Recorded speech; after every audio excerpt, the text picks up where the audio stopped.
मेरे सभी सम्मानित मदरसा आधुनिकरण शिक्षक साथियों को मेरा नमस्कार। मैं पंकज मिश्रा, मदरसा आधुनिक शिक्षक। दोस्तों, जैसा कि आप लोग जानते हैं कि आज उत्तर प्रदेश सरकार का आज अनुपूरक बजट पेश होने वाला था और बजट पेश भी हुआ। उसके बारे में भी आपसे कुछ चर्चा करनी है। उससे पहले आप लोगों को हम बता दें एक ज़रूरी सूचना जो कल से वायरल हो रहा है, जो इतना बड़ा धोखा किया गया है शिक्षकों के साथ। जो 5 तारीख को दिल्ली में धरना लगाया गया था,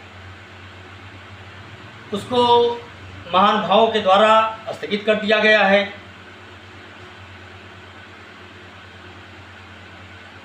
जो कारण बताया गया है वो हास्यास्पद है,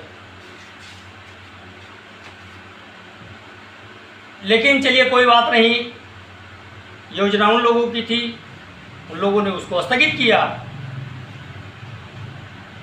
सरकार तो हम लोगों के साथ खेल खेल ही रही है, उसके साथ साथ हमारे संगठन के रहनुमा भी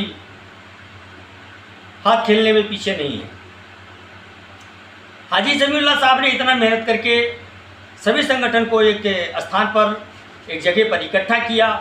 संयुक्त मोर्चा के बैनर तले एक संयुक्त मीटिंग की गई, उसमें सर्वसम्मति से धरने का ऐलान किया गया। लेकिन कल सर्वसम्मति के बयान से और सर्वसम्मति से के सहमति से धरने को स्थगित भी किया गया। लेकिन मुझे लगता है कि ये जो शिक्षक नेता हैं, ये अभी भी शिक्षकों का भला नहीं चाह रहे हैं।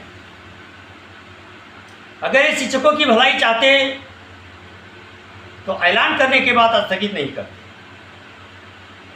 स्थगित किया तो आगे कोई कदम नहीं बढ़ाया, न कोई कार्य हो रहा है।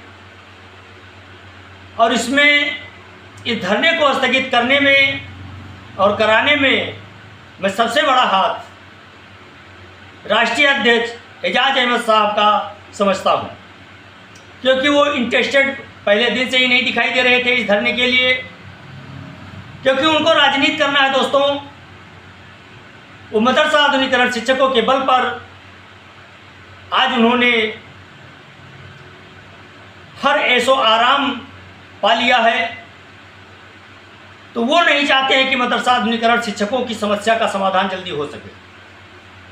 उनसे कोई भी शिक्षक अगर बात करना चाहे तो उनके पास समय नहीं होता है बात करने के लिए। लेकिन दोस्तों, कहीं ना कहीं अगर हम लोगों की स्थिति आज पहुंची है तो उसमें हमारे संगठन के नेताओं का बहुत बड़ा हाथ। आज जैसा कि हम लोगों को उम्मीद था कि हम लोगों की समस्या का समाधान आज कुछ निकलेगा। आज राज्य सरकार ने अनुपूरक बजट पेश किया, उसमें विपक्ष के माननीय ने सवाल उठाया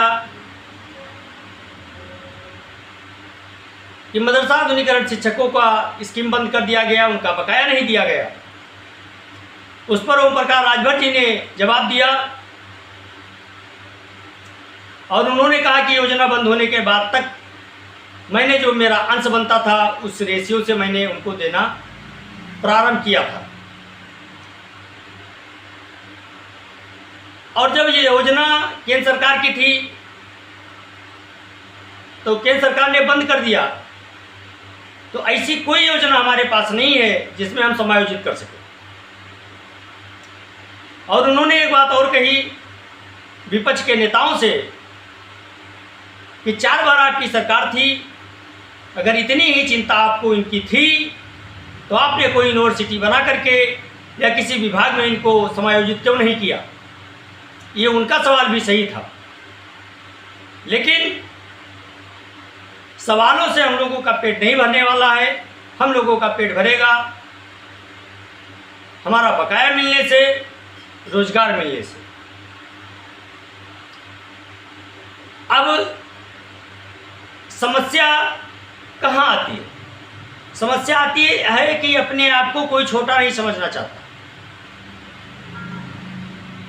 उधर सिकंदर बाबा ने मन बनाया कि लड़ाई को धार दिया जाए, तब तक कुछ दूसरी योजना बननी शुरू हो गई, उसमें सभी को शामिल किया गया और ये बहुत अच्छी बात थी, बहुत अच्छी पहल थी, सबको एक मंच पर लाया गया। लेकिन आज उसका परिणाम क्या हुआ, उससे सभी शिक्षक नाराज हैं और हताश भी हैं कि अब हमारा क्या होगा। लेकिन मैं अपने शिक्षक साथियों से कहना चाहता हूं, दोस्तों, सब कुछ तो लूट गया हमारा, बचा कुछ नहीं। लेकिन अभी भी हम लोग नाउम्मीद नहीं हुए, हम लोग अभी भी नाउम्मीद नहीं हुए हैं। उम्मीदों को हम लोगों ने अभी जिंदा रखा है और हम लोग कोशिश करते रहेंगे। धरना नहीं हुआ तो क्या हुआ, हम लोग कोई दूसरी योजना बना करके मिलेंगे, लेकिन कोशिश बंद नहीं करेंगे। हमारे बहुत से शिक्षक साथी फोन करके पूछ रहे हैं कि सर स्कूल जाएं ना जाएं, तो मैं उनको बताना चाहता हूं कि इस समय स्कूल जाने से कोई फायदा नहीं है। ना मदरसे से कुछ मिल रहा है, ना सरकार से कुछ मिल रहा है, तो स्कूल जाने से कोई फायदा नहीं है। कम से कम जो आपके पास समय बचेगा उसमें आप कुछ अपना काम करेंगे तो अपने परिवार का भरण पोषण तो आप कर सकते हैं। और रही बात योजना की, तो योजना यूपी सरकार ने साफ साफ मना कर दिया है।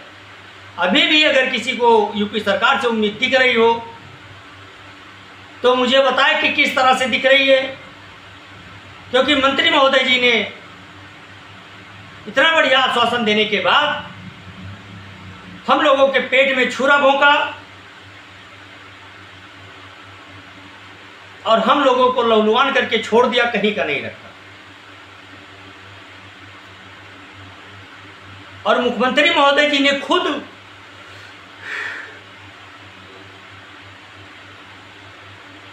आश्वासन के ऊपर आश्वासन देते रहे, लेकिन आज बजट में उन्होंने कुछ नहीं दिया। साफ साफ उन्होंने मना कर दिया कि केंद्र सरकार ने बंद कर दिया है, तो मेरा देना कोई उचित नहीं बनता है। जो बकाये के लिए हाईकोर्ट में रिट डाली गई थी एजाज अहमद साहब के नेतृत्व में, वो भी पैसे की लालच में पैरवी नहीं कर रहे हैं। 2 महीने से डेट नहीं लगवा पा रहे हैं, पता नहीं क्या कर रहे हैं क्या नहीं कर रहे हैं, कुछ समझ में नहीं आ रहा है। उनको तो केवल एक ही चीज़ दिखाई दे रहा, पैसा। कितना वो पैसा शिक्षकों से लूट फातिया मचा ले, अपना पेट भर ले, उनको केवल वही चीज़ दिख रहा है। उनको शिक्षकों की दुर्दशा नहीं दिखाई दे रही, उनको शिक्षकों की परेशानी नहीं दिखाई दे रही है। कोर्ट के नाम पर उन्होंने जो अवैध वसूली कर ली है, उससे उन्होंने अपना पेट भरा है और शिक्षकों को मरने के लिए सड़क पर तड़पड़ाते हुए छोड़ दिया। और उनसे उनके बारे में जब पूछा जाता है तो कहते हैं जब डेट होगी तो बता दिया जाएगा। जो शिक्षक उसमें शामिल हैं उनका हक बनता है कि आपसे वो पूछें, और आपका हक बनता है कि आप उनको संतुष्ट करें। लेकिन उनका एक ही जवाब होता है, जब डेट मिलेगी बताया जाएगा। कब डेट मिलेगी, कब संभावना है, ये क्यों नहीं बता रहे हैं? क्या पैरवी कर रहे हैं, क्यों नहीं बता रहे हैं? आपको कुछ बताना चाहिए। शिक्षकों को कब तक गुमराह करते रहेंगे आप? धैर्य जवाब दे रहा है, कोई लड़ाई लड़ने के लिए आप तैयार नहीं है। केवल जहां पे पैसे की आवश्यकता होती है वहां पर आप लड़ाई लड़ने के लिए तैयार होते हैं। तमाम मदरसे खोल करके आप बैठे हुए हैं, उससे आपकी कमाई हो ही रही है, तो शिक्षकों का पीड़ा आपको दिखाई क्या देगा? कुछ नहीं देगा। इस धरने को कैंसिल कराने में आपका बहुत बड़ा हाथ है। मैं आपके ऊपर एलिगेशन लगाता हूं, ये मेरा निजी विचार है, किसी ने मुझसे कहा नहीं है। लेकिन मुझे उम्मीद है कि आप पहले दिन से ही 100% सेटिस्फाइड नहीं थे उस चीज़ से लेकर के, और आज आपने अपना रंग दिखा ही दिया और आपने इस धरने को कैंसिल करवा के बता दिया कि मुझे केवल अपने राजनीति से मतलब है, आप लोगों के समस्या से मुझे कोई मतलब नहीं है। लेकिन हमारे कुछ शिक्षक साथी हैं जो उनके पुजारी बने बैठे हुए हैं, उनकी बातों के लिए अपने साथी से लड़ने के लिए तैयार हो जाते हैं। उनको ये सोचना चाहिए कि एजाज अहमद साहब शिक्षक भी नहीं हैं और शिक्षक का दर्द वही समझ सकता है जो एक शिक्षक होगा। और एजाज अहमद साहब अगर शिक्षक होते तो शिक्षकों का दर्द उनको सुनाई देता, लेकिन उनको शिक्षक का दर्द सुनाई नहीं देता।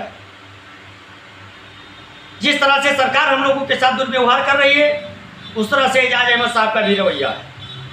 दोनों में कोई फर्क नहीं है। केवल एक कहने वाली बात है कि भारतीय जनता पार्टी मुसलमानों की विरोधी है, लेकिन हम तो समझ रहे हैं कि एजाज अहमद से बड़ा विरोधी कोई है ही नहीं। वो खुद नहीं चाह रहे कि इनकी समस्या का समाधान हो सके, लेकिन आप लोग बुद्धिमान हैं, आप लोग जैसा सोचे वैसा करें। लेकिन अब आगे की रणनीति जो बनाई जाएगी उसमें एजाज अहमद साहब को शामिल नहीं किया जाएगा, इतना आप मान करके चलिए। क्योंकि एजाज अहमद साहब को जब जब शामिल करने का कोशिश किया गया है तब तक धरने को स्थगित ही किया गया है। इससे पहले एक बार फिर संयुक्त मोर्चा बना था, उसमें भी सेम प्रक्रिया अपनाई गई थी और वही की पुनरावृत्ति आज भी हुई है। तो ये शिक्षक नेता ही नहीं चाहते कि इनकी समस्या का समाधान हो सके, तो उसमें कोई दूसरा क्या कर सकता है।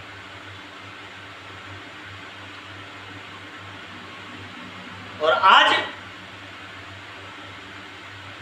रही सही उम्मीद ओपी राजभर जी ने भी खत्म कर दिया।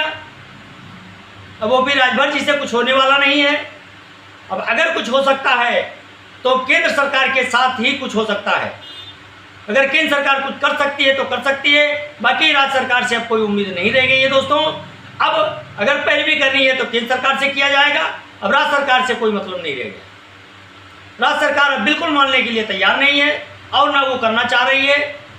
वो केवल फंसा के रखा इतने दिनों तक, फ्री में काम लिया, उसका पैसा भी नहीं दिया हम लोगों को, और हम लोगों को भूखे मरने के लिए बीच सड़क पर छोड़ दिया। ठीक उसी प्रकार से हमारे शिक्षक नेताओं ने भी किया है। दोनों में कोई फर्क मैं नहीं समझ रहा हूँ, दोनों की एक ही जैसा रवैया है। लेकिन आगे की रणनीति बहुत जल्द बनाई जाएगी, उसके बारे में आप लोगों को बताया जाएगा। लेकिन अब की बार जो रणनीति बनेगी वो बदली हुई रणनीति होगी। उसमें कुछ ही लोग शामिल किए जाएंगे जो विश्वास पात्र हैं, और वो लड़ाई अपना खुद लड़ेंगे।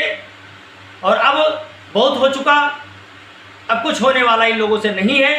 अब आप लोग मैदान में आएँ और लड़ाई को मजबूत बनाएं। बहुत जल्द आप लोगों के बीच एक नई रणनीति के साथ हम हाजिर होंगे। तब तक के लिए नमस्कार, जय हिंद, जय भारत, नमस्कार।